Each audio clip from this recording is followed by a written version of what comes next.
Zeny amin'ny vaovao avy any Roma Italia fa iverina eto Madagasikara kosa isika. Mitony fiara-miasa eo amin'ny firenena malagasy ny firenena Marokana.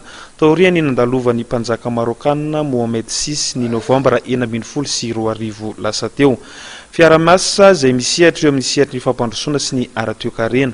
Androany ary dia nisy ny fanokafana fotodrafitrasa Otsorika izay misehatra eo amin'ny fikirakirana ny teknôlôjia.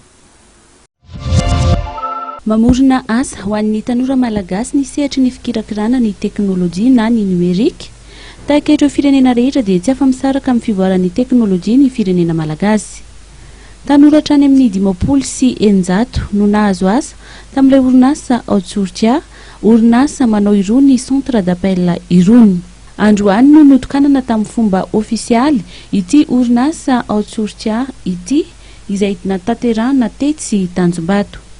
Fona ny fiazakazany ireo orinasa vahiny hiasa eto Madagasikara. Zany dia tsy zavatra tonga ho azy fa hitanareo fa raha tamin'ny herintaona nandalo teto ny mpanjaka Marokana dia mifampiresaka tamin'ny filoham-pirenentsika Erazonary Mampianina dia nisy fifahatarahana asa betsaka zany no soniavana. Dia zao zany ny vokatry zany satria orinasa Marokana izy tia.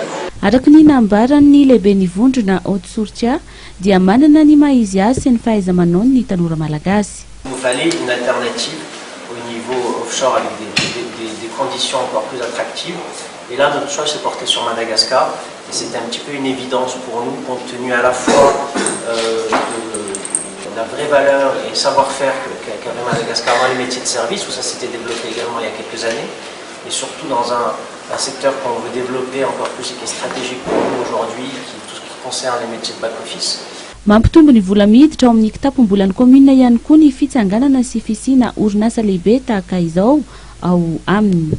Tombony zany dia manam-bola zay, manam-bola amin'ny komina nanaovana asa, dia manam-bola koa ny komina nanaovana karama ny mpiasa. Fa isan'ny kirakirainy ny orinasa ny fanaovana ny rédaction izay ahitana ny teny anglisy, frantsay ary alemaina. Eo ihany koa ny fikirakirana ny antotan-kevitra sy ny fanangonana izany antotan-kevitra izany.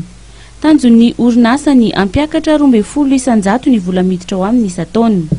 Ankoatra ny ministra ny postra sy ny fifandraisan-davitra dia isan'ny nanatrika ity fanokanana ity ihany koa ny ambasadoriny Marokana miasa eto Madagasikara.